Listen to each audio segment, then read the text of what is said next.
हो रहे हैं एक बेहद खास मेहमान, एडलवाइज म्यूचुअल फंड के प्रेसिडेंट और सीईओ इक्विटीज़ त्रिदीप भट्टाचार्य साहब। 20 सालों से ज़्यादा का लंबा गहरा अनुभव त्रिदीप सर का है, भारतीय बाजारों का भी और दुनिया भर के बाजारों का भी। अभी तो आप एडलवाइज म्यूचुअल फंड में हैं, लेकिन उससे पहले भी आप एक्सिस एसेट मैनेजमेंट कंपनी, वहाँ पर आप रह चुके हैं। उसके अलावा कई बड़े दिग्गज संस्थानों में काम करने का आपका अनुभव है, जिसमें यूबीएस जैसे बड़े ऑर्गेनाइजेशंस भी हैं। आपने आईआईटी खड़गपुर से बीटेक की डिग्री हासिल की है इलेक्ट्रिकल इंजीनियरिंग में, और उसके बाद एसपी जैन इंस्टीट्यूट से आपने post graduation diploma in business management भी हासिल किया है। यानी कि दोनों ही तगड़ी डिग्री लेकर त्रिदीप भट्टाचार्य साहब अब फंड मैनेजमेंट में हैं। सर बहुत बहुत स्वागत है आपका, गुड मॉर्निंग, धन्यवाद हमें समय देने के लिए। और देखिए आपके आते नमस्कार। ही बात करते करते सर, डे हाइपर निफ्टी है 2300 की तरफ बढ़ता हुआ दिख रहा है। पिछले 4-5 दिनों में बड़ा जोश बाहर लौटी है। बड़ा सवाल ये कि क्या ये मान लें वर्स्ट इज़ ओवर? क्या बाजार के लिए जो खराब होना था, जितना खराब होना था वो पीछे रह गया, या खतरा अभी टला नहीं है? जी। सो आपके बहुत फेमस शो में मुझे इनवाइट करने के लिए थैंक यू बहुत-बहुत सर। धन्यवाद आनंद जी। मैं ये कहूँगा कि इसको 2 भाग में देखना चाहिए। एक है मैक्रो अनसर्टेनिटी, दूसरा है अर्निंग्स रिलेटेड रिवाइवल। सो मैक्रो अनसर्टेनिटी का एक बड़ा जो पिछला 1.5 साल का एक अंतराल रहा है, ये मार्केट्स के लिए काफ़ी उथल-पुथल वाला रहा है। क्योंकि पिछले 1.5 साल में टॉप 20 ग्लोबल नेशंस में से कम 50% से ज़्यादा देशों में इलेक्शंस हुए हैं। और जब भी इलेक्शंस होता है तब पॉलिटिकल नैरेटिव बढ़ जाता है और इकोनॉमिक डिसीजन मेकिंग थम जाता है। इसका एक हम लोग को इम्पैक्ट इंडिया में भी देखने को मिला है और बाकी काफ़ी सारे देशों में दुनिया में देखने को मिला है। मैं इसको ये इसलिए हाइलाइट कर रहा हूँ कि इसका जो लास्ट लेग है, वो है basically Trump and his policies, trade barriers, tariffs and what not, जो कि ये अप्रैल फर्स्ट वीक के बाद ये खत्म हो जाएगा।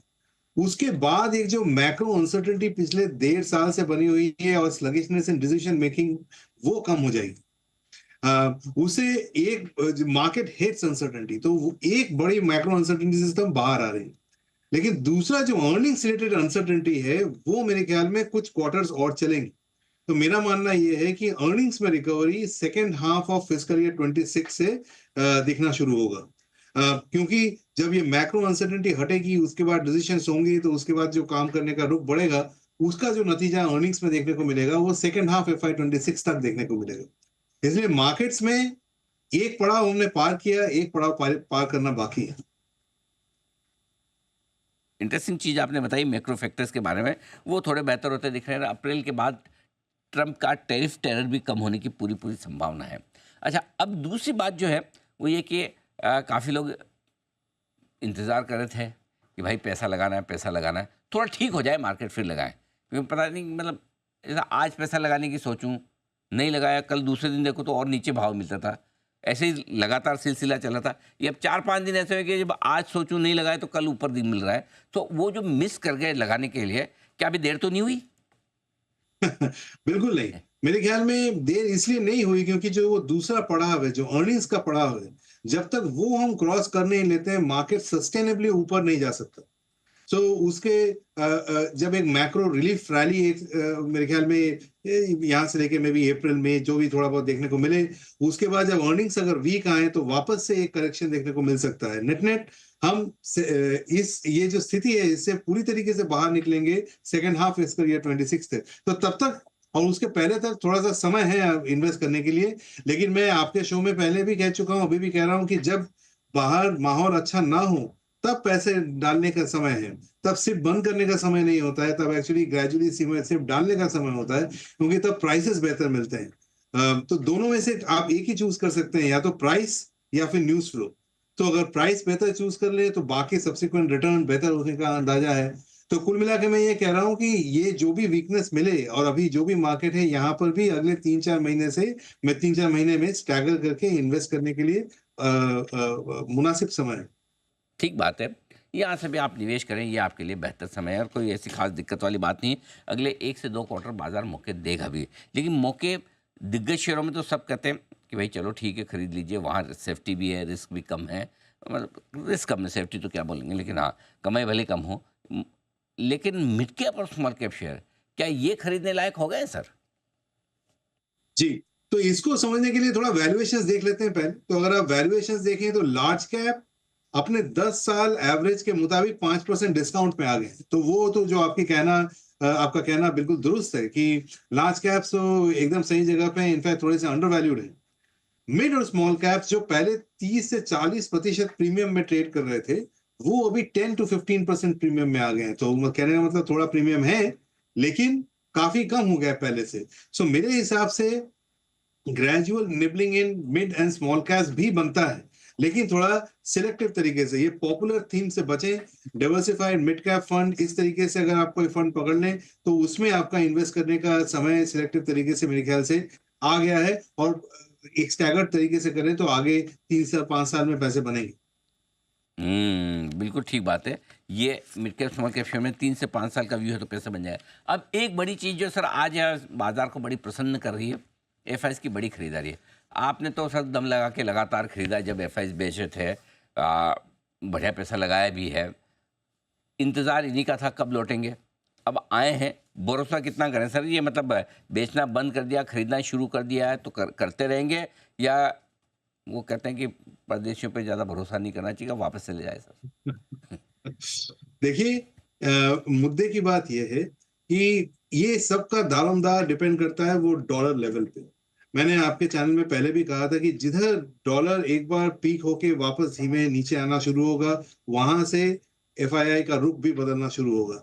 और ठीक उसी के हिसाब से अगर आप देखें, एक डॉलर एक चरम सीमा तक पहुंच के वहां से थोड़ा सा डिप्रिशिएट किया, और यहाँ पर धीमे धीमे आपकी एफआईआई की बाइंग थोड़ी सी शुरू होती हुई दिखाई दे रही है। सो मेरे ख्याल में ये ट्रम्प रेजिम में love me not kind of scenario FII का तो शायद चलता रहे। बट मेरे ख्याल में जो ध्यान देने वाली बात यह है कि जब अर्निंग्स आ जाए तब एफआईआई हो या डोमेस्टिक हो, सबको खरीदने में मजा आता है। तो मेरे ख्याल में ये थोड़ा सा एक ब्रीफ अंतराल है, उसको पार करते हुए आगे एफआईआई भी वापस आएंगे और डोमेस्टिक भी अपना जो तेजी है वो बरकरार रखेंगे। के वापस आएंगे, कहाँ जाएंगे? यहीं आएंगे। बस इंतज़ार करें थोड़ा सा। अब सर पैसा कहाँ लगाना है ये जानना चाहते जी, हैं। कहाँ पर आपको लगता है कि वैल्यूएशन कंफर्ट है, फंडामेंटल ठीक है, आगे अर्निंग वर्निंग ठीक ठाक नज़र आती है, जहाँ आपको लगे कि हाँ मुझे रिस्क कम दिखती है? तो 3 ऐसे सेक्टर मैं बताना चाहूँगा।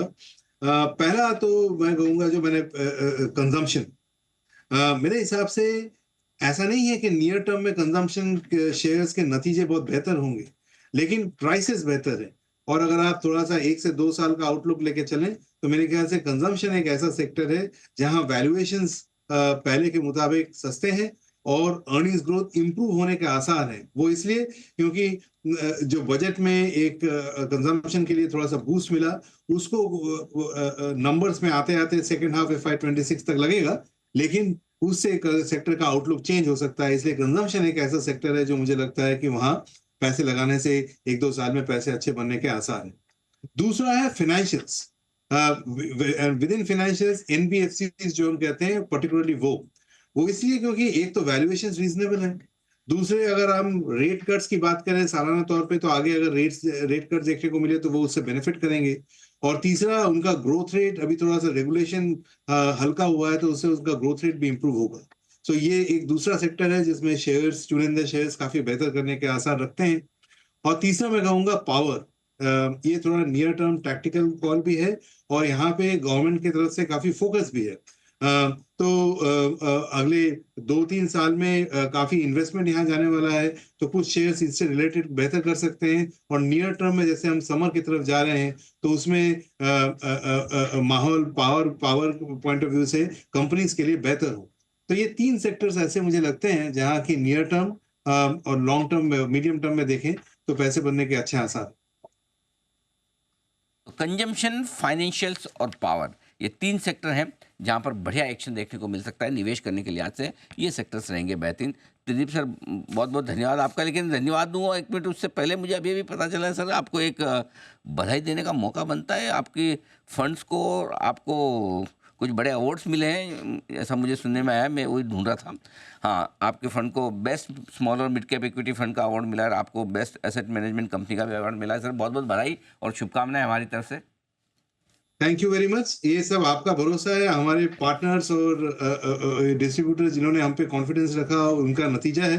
और हाँ, ये बात सही है। तो उम्मीद करते हैं कि आगे और बेहतर समय देखने को मिले। Thank you very much. बिल्कुल सर, और आप इसी तरह से बहुत अच्छा काम करते रहें, अपने निवेशकों के लिए वेल्थ बनाते रहें और ज़्यादा से ज़्यादा अवार्ड जीतें। हमारी शुभकामनाएं सर। धन्यवाद आज समय देने के लिए।